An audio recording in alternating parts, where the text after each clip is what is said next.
Hi ಸ್ನೇಹಿತರೆ, ಎಲ್ಲರಿಗೂ ನಮಸ್ಕಾರ. ನೋಡಿ, ಗೃಹಲಕ್ಷ್ಮಿ ಯೋಜನೆಯ ಹಣಕ್ಕಾಗಿ ಸಾಕಷ್ಟು ಫಲಾನುಭವಿಗಳು ಪ್ರತಿನಿತ್ಯವೂ ಕೂಡ ವೆಯ್ಟ್ ಮಾಡ್ತಾ ಇದ್ರಿ. ಆದರೆ 2 ತಿಂಗಳಾದರೂ ಕೂಡ ಸರ್ಕಾರದಿಂದ ಯಾವುದೇ ರೀತಿಯ ಒಂದು ಹಣ ಜಮಾ ಆಗಿಲ್ಲ. ಕಾರಣ ಏನು ಅಂದರೆ, ಸರ್ಕಾರ ಗೃಹಲಕ್ಷ್ಮಿ ಯೋಜನೆಯ 2,000 ಹಣನ ಕ್ಯಾನ್ಸಲ್ ಮಾಡಿದೆ. ಆದರೆ ಈ 2,000 ಹಣ ಎಲ್ಲ ಫಲಾನುಭವಿಗಳಿಗೆ ಸರ್ಕಾರ ಕ್ಯಾನ್ಸಲ್ ಮಾಡಿಲ್ಲ. ನಾಳೆ ಬುಧವಾರ ಫೆಬ್ರವರಿ 19ರಂದು ಕೆಲವು ಜಿಲ್ಲೆಗಳ ತಾಲೂಕುಗಳಿಗೆ ಸರ್ಕಾರ ಹಣ ಜಮಾ ಮಾಡ್ತಾ ಇದ್ದು, ಗೃಹಲಕ್ಷ್ಮಿ ಯೋಜನೆಯಲ್ಲಿ ಹೊಸ ನಿಯಮಗಳು ಕೂಡ ಜಾರಿಗೆ ಬಂದಿದೆ. ಹಾಗಾದರೆ ಬನ್ನಿ ಸ್ನೇಹಿತರೆ, ಆ ಒಂದು ಮಾಹಿತಿ ಏನು ಅಂತ ನಾನು ನಿಮಗೆ ಈ ಒಂದು ವಿಡಿಯೋದಲ್ಲಿ ತಿಳಿಸ್ಕೊಡ್ತಾ ಇದ್ದೀನಿ.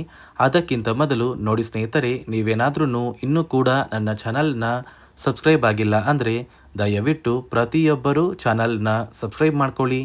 ಹಾಗೆ ವಿಡಿಯೋಗೆ ಒಂದು ಲೈಕ್ನ ಕೊಡಿ. ಹೌದು ವೀಕ್ಷಕರೇ, ಕಳೆದ 2 ತಿಂಗಳಿಂದ ಗೃಹಲಕ್ಷ್ಮಿ ಯೋಜನೆಯ ಹಣಕ್ಕಾಗಿ ಸಾಕಷ್ಟು ಫಲಾನುಭವಿಗಳು ಪ್ರತಿನಿತ್ಯವೂ ಕೂಡ ವೆಯ್ಟ್ ಮಾಡ್ತಾ ಇದ್ರಿ.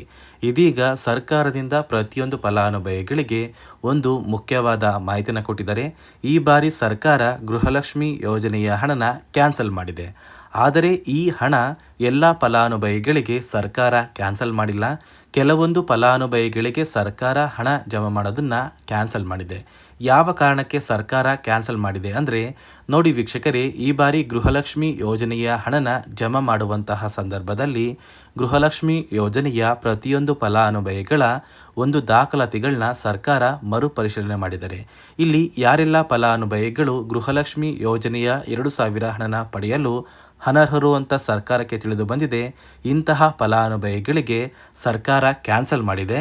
ಆದರೆ ನಾಳೆ ಫೆಬ್ರವರಿ 19 ಕರ್ನಾಟಕದ ಕೆಲವು ಜಿಲ್ಲೆಗಳ ತಾಲೂಕುಗಳಿಗೆ ಸರ್ಕಾರ ಹಣನ ಜಮಾ ಮಾಡ್ತಾ ಇದೆ. ಮತ್ತು ಇಲ್ಲಿ ಕೆಲವು ಫಲಾನುಭವಿಗಳ ಬ್ಯಾಂಕ್ ಖಾತೆಗೆ ಸರ್ಕಾರ ಹಣನ ಕ್ಯಾನ್ಸಲ್ ಮಾಡಿದೆ.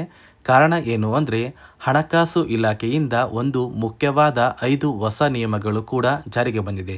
ಈ 5 ಹೊಸ ನಿಯಮದ ಆಧಾರದ ಮೇಲೆ ನಿಮ್ಮ ಬ್ಯಾಂಕ್ ಖಾತೆಗೆ ಹಣ ಜಮಾ ಆಗ್ತಾ ಇದೆ. ಇದೇ ಒಂದು ಕಾರಣಕ್ಕೆ ಸರ್ಕಾರ ಹಣಕಾಸು ಇಲಾಖೆ ಜಮಾ ಮಾಡ್ತಾ ಇದ್ದ ಗೃಹಲಕ್ಷ್ಮಿ ಯೋಜನೆಯ ಒಂದು ಹಣನ ನಿಮ್ಮ ತಾಲೂಕು ಕಚೇರಿಗೆ ಸರ್ಕಾರ ಹಣನ ಕಳಿಸ್ತಾರೆ. ಆ ಒಂದು ತಾಲೂಕು ಕಚೇರಿಯಲ್ಲಿ ಪ್ರತಿಯೊಂದು ಫಲಾನುಭವಿಗಳ ಒಂದು ದಾಖಲಾತಿಗಳನ್ನ ಅವರು ಚೆಕ್ ಮಾಡಿ ನಂತರ ನಿಮ್ಮ ಬ್ಯಾಂಕ್ ಖಾತೆಗೆ ಹಣನ ಜಮಾ ಮಾಡ್ತಾರೆ. ಇದೇ ಒಂದು ಕಾರಣಕ್ಕೆ ಹಣಕಾಸು ಇಲಾಖೆ ಹಣ ಜಮಾ ಮಾಡೋದನ್ನ ಸ್ಟಾಪ್ ಮಾಡಿ ತಾಲೂಕು ಕಚೇರಿಗೆ ಆ ಒಂದು ಹಣನ ಕಳಿಸಿ ನಂತರ ತಾಲೂಕು ಕಚೇರಿಯಿಂದ ಪ್ರತಿಯೊಂದು ಫಲಾನುಭವಿಗಳ ಒಂದು ದಾಖಲಾತಿಗಳನ್ನ ಸರ್ಕಾರ ಮರುಪರಿಶೀಲನೆ ಮಾಡಿ ನಿಮ್ಮ ಬ್ಯಾಂಕ್ ಖಾತೆಗೆ ಹಣನ ಜಮಾ ಮಾಡ್ತಾರೆ. ಈ ಹೊಸ ನಿಯಮದ ಪ್ರಕಾರ ಪ್ರತಿಯೊಂದು ಫಲಾನುಭವಿಗಳಿಗೆ ಸರ್ಕಾರ ಹಣ ಜಮಾ ಮಾಡ್ತಾ ಇದ್ದು, ನಾಳೆ ಬುಧವಾರ ಫೆಬ್ರವರಿ 9 ಕರ್ನಾಟಕದಲ್ಲಿ ಇರುವಂತಹ ಕೆಲವೊಂದು ಜಿಲ್ಲೆಗಳ ತಾಲೂಕುಗಳಿಗೆ ಸರ್ಕಾರ ಗೃಹಲಕ್ಷ್ಮಿ ಯೋಜನೆಯ ಹಣನ ಜಮಾ ಮಾಡ್ತಾ ಇದೆ. ನಾನು ನಿಮಗೆ ಆ ಒಂದು ಜಿಲ್ಲೆಗಳ ಹೆಸರನ್ನು ತಿಳಿಸ್ತಾ ಇದ್ದೀನಿ. ನಾನು ತಿಳಿಸುವಂತಹ ಒಂದು ಜಿಲ್ಲೆಗಳ ಪ್ರತಿಯೊಂದು ತಾಲೂಕುಗಳಿಗೆ ಸರ್ಕಾರ ಹಣ ಜಮಾ ಮಾಡ್ತಾ ಇದ್ದು, ಆ ಒಂದು ಜಿಲ್ಲೆಗಳ ಹೆಸರು ಏನು ಅಂದರೆ, ಮೊದಲಿಗೆ ಉತ್ತರ ಕನ್ನಡ, ಯಾದಗಿರಿ, ತುಮಕೂರು, ಉಡುಪಿ, ರಾಮನಗರ, ಶಿವಮೊಗ್ಗ, ಮೈಸೂರು, ರಾಯಚೂರು, ಕೊಪ್ಪಳ, ಮಂಡ್ಯ, ಕೊಡಗು, ಕೋಲಾರ, ಹಾವೇರಿ, ಕಲಬುರಗಿ, ಹಾಸನ, ಗದಗ, ಧಾರವಾಡ, ದಾವಣಗೆರೆ, ದಕ್ಷಿಣ ಕನ್ನಡ, ಚಿತ್ರದುರ್ಗ ಮತ್ತು ಚಿಕ್ಕಬಳ್ಳಾಪುರ. ಈ ಜಿಲ್ಲೆಗಳಲ್ಲಿ ಬರುವಂತಹ ಪ್ರತಿಯೊಂದು ತಾಲೂಕುಗಳಿಗೆ ಸರ್ಕಾರ ಗೃಹಲಕ್ಷ್ಮಿ ಯೋಜನೆಯ ಹಣನ ಜಮಾ ಮಾಡ್ತಾ ಇದೆ. ನಿಮ್ಮ ಊರಿಗೆ ಸಂಬಂಧಪಟ್ಟ ತಾಲೂಕು ಕಚೇರಿಗಳಲ್ಲಿ ಪ್ರತಿಯೊಂದು ಫಲಾನುಭವಿಗಳ ಒಂದು ದಾಖಲಾತಿಗಳನ್ನ ಮರುಪರಿಶೀಲನೆ ಮಾಡಿ ನಿಮ್ಮ ಬ್ಯಾಂಕ್ ಖಾತೆಗೆ ಗೃಹಲಕ್ಷ್ಮಿ ಯೋಜನೆಯ ಹಣನ ಜಮಾ ಮಾಡ್ತಾರೆ. ಒಂದು ವೇಳೆ ನಿಮ್ಮ ದಾಖಲಾತಿಗಳಲ್ಲಿ ದೋಷಗಳು ಕಂಡು ಬಂದರೆ ನಿಮ್ಮ ಬ್ಯಾಂಕ್ ಖಾತೆಗೆ ಯಾವುದೇ ರೀತಿಯ ಗೃಹಲಕ್ಷ್ಮಿ ಯೋಜನೆಯ ಹಣ ಜಮಾ ಮಾಡೋದಕ್ಕೆ ಆಗೋದಿಲ್ಲ ಅಂತ ಸರ್ಕಾರ ಒಂದು ಮಾಹಿತಿನ ಕೊಟ್ಟಿದೆ. ಹಣಕಾಸು ಇಲಾಖೆ ಪ್ರತಿಯೊಂದು ಫಲಾನುಭವಿಗಳ ಬ್ಯಾಂಕ್ ಖಾತೆಗೆ ಹಣ ಜಮಾ ಮಾಡೋದಕ್ಕೆ ಆಗೋದಿಲ್ಲ. ಅದೇ ಒಂದು ಕಾರಣಕ್ಕೆ ಈ ಒಂದು ಕೆಲಸನ ನಿಮ್ಮ ತಾಲೂಕು ಕಚೇರಿಗೆ ಸರ್ಕಾರ ಕೊಟ್ಟಿದೆ.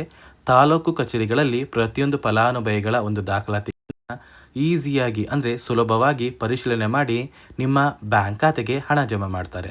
ಅದೇ ರೀತಿ ಸುಮಾರು 1,23,000 ಫಲಾನುಭವಿಗಳ ಬ್ಯಾಂಕ್ ಖಾತೆಗೆ ಸರ್ಕಾರ ಈ ಬಾರಿ ಈ 6,000 ಹಣನ ಜಮಾ ಮಾಡ್ತಾ ಇಲ್ಲ. ಸರ್ಕಾರ ಗೃಹಲಕ್ಷ್ಮಿ ಯೋಜನೆಯ 16ನೇ ಕಂತಿನ ಹಣಕ್ಕಾಗಿ ಪ್ರತಿಯೊಂದು ಫಲಾನುಭವಿಗಳ ಒಂದು ದಾಖಲಾತಿಗಳನ್ನ ಮರುಪರಿಶೀಲನೆ ಮಾಡುವಂತಹ ಸಂದರ್ಭದಲ್ಲಿ ಸಾಕಷ್ಟು ಫಲಾನುಭವಿಗಳಿಗೆ ಸರ್ಕಾರ ಇತ್ತೀಚೆಗೆ ಜಾರಿಗೆ ತಂದಿರುವ 5 ಹೊಸ ನಿಯಮದ ಆಧಾರದ ಮೇಲೆ ಅವರ ಬ್ಯಾಂಕ್ ಖಾತೆಗೆ ಯಾವುದೇ ರೀತಿಯ ಗೃಹಲಕ್ಷ್ಮಿ ಯೋಜನೆಯ ಹಣನ ಜಮಾ ಮಾಡೋದಕ್ಕೆ ಆಗೋದಿಲ್ಲ ಅಂತ ತಿಳಿದು ಬಂದಿದ್ದು, ಸುಮಾರು 1,23,000 ಫಲಾನುಭವಿಗಳ ಒಂದು ಗೃಹಲಕ್ಷ್ಮಿ ಯೋಜನೆಯ ಹಣ ಸರ್ಕಾರ ಕ್ಯಾನ್ಸಲ್ ಮಾಡಿದೆ. ಹಾಗಾದರೆ ಬನ್ನಿ ಸ್ನೇಹಿತರೆ, ಸರ್ಕಾರ ಜಾರಿಗೆ ತಂದಿರುವ 5 ಹೊಸ ನಿಯಮಗಳು ಏನು ಅಂತ ನಾನು ನಿಮಗೆ ತಿಳಿಸ್ಕೊಡ್ತಾ ಇದ್ದೀನಿ. ನೋಡಿ ಸ್ನೇಹಿತರೆ, ಮೊದಲನೆಯ ಒಂದು ನಿಯಮ ಬಂದು ಗೃಹಲಕ್ಷ್ಮಿ ಯೋಜನೆಯ ಪ್ರತಿಯೊಂದು ಫಲಾನುಭವಿಗಳು ಯಾರೆಲ್ಲ ಇದ್ದೀರಾ, ನಿಮ್ಮ ಮನೆಯ ಪ್ರತಿಯೊಂದು ಸದಸ್ಯರ ಆಧಾರ್ ಕಾರ್ಡ್ನ ನಿಮ್ಮ ಬಳಿ ಇರುವಂತಹ ಒಂದು ರೇಷನ್ ಕಾರ್ಡಿಗೆ ಕಡ್ಡಾಯವಾಗಿ ಲಿಂಕ್ ಮಾಡಿಸ್ಬೇಕು. ಈ ಒಂದು ನಿಮ್ಮ ಆಧಾರ್ ಕಾರ್ಡ್ನ ಲಿಂಕ್ ಮಾಡಿಸೋದಕ್ಕೆ KYC ಅಂತ ಕರೀತಾರೆ. ಸಾಕಷ್ಟು ಫಲಾನುಭವಿಗಳ ಒಂದು ರೇಷನ್ ಕಾರ್ಡಿಗೆ KYC ಪೆಂಡಿಂಗ್ ಇದೆ. ಅದೇ ಒಂದು ಕಾರಣಕ್ಕೆ ಸರ್ಕಾರ ಈ ಬಾರಿ ಈ 5 ಹೊಸ ನಿಯಮಗಳನ್ನ ಜಾರಿಗೆ ತಂದಿದೆ. ಅದೇ ರೀತಿ ಎರಡನೆಯ ಒಂದು ನಿಯಮ ಬಂದು ಸಾಕಷ್ಟು ಫಲಾನುಭವಿಗಳ ಒಂದು ಆಧಾರ್ ಕಾರ್ಡ್ ಏನಿದೆ, ಆ ಒಂದು ಆಧಾರ್ ಕಾರ್ಡ್ 15 ವರ್ಷ ಅಥವಾ 15 ವರ್ಷಕ್ಕಿಂತ ಹೆಚ್ಚು ಹಳೆಯ ಆಧಾರ್ ಕಾರ್ಡ್ ಆಗಿದೆ. ಈ ಒಂದು ಫಲಾನುಭವಿಗಳು ಅವರ ಆಧಾರ್ ಕಾರ್ಡ್ಗೆ ಯಾವುದೇ ರೀತಿಯ ತಿದ್ದುಪಡಿ ಕೂಡ ಮಾಡಿಸಿಲ್ಲ ಮತ್ತು ಯಾವುದೇ ರೀತಿಯ ಒಂದು ಅಪ್ಡೇಟ್ನ ಕೂಡ ಮಾಡಿಸಿಲ್ಲ.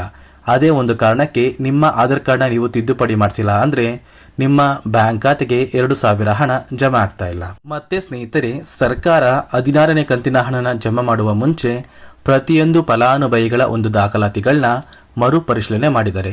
ಈ ಒಂದು ಸಂದರ್ಭದಲ್ಲಿ ಫಲಾನುಭವಿಗಳು ಸರ್ಕಾರಕ್ಕೆ ತೆರಿಗೆನ ಕಟ್ತಾ ಇರೋದು ತಿಳಿದು ಬಂದಿದೆ.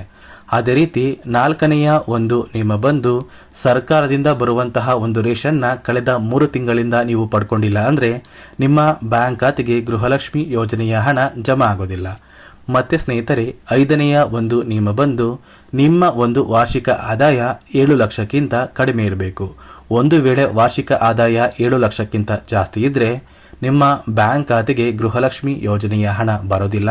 ಈ 5 ನಿಯಮದ ಆಧಾರದ ಮೇಲೆ ಪ್ರತಿಯೊಂದು ಫಲಾನುಭವಿಗಳಿಗೂ ಹಣ ಜಮಾ ಆಗ್ತಾ ಇದೆ.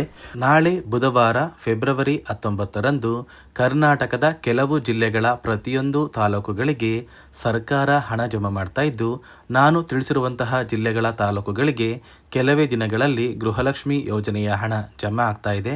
ಪ್ರತಿಯೊಬ್ಬರು ಕೆಲವೇ ದಿನಗಳ ಕಾಲ ವೇಟ್ ಮಾಡಿ ಅಂತ ಹೇಳ್ತಾ, ಇದಿಷ್ಟು ಗೃಹಲಕ್ಷ್ಮಿ ಯೋಜನೆ ಕುರಿತು ಸರ್ಕಾರದಿಂದ ಬಂದಿರುವಂತಹ ಹೊಸ ಮಾಹಿತಿಯಾಗಿದೆ. ನಾನು ಕೊಟ್ಟಿರುವಂತಹ ಮಾಹಿತಿ ನಿಮಗೆ ಇಷ್ಟ ಆಗಿದ್ರೆ ದಯವಿಟ್ಟು ಪ್ರತಿಯೊಬ್ಬರು ನನ್ನ ಚಾನಲ್ನ ಸಬ್ಸ್ಕ್ರೈಬ್ ಮಾಡ್ಕೊಳ್ಳಿ. ಹಾಗೆ ವಿಡಿಯೋಗೆ ಒಂದು ಲೈಕ್ನ ಕೊಡಿ.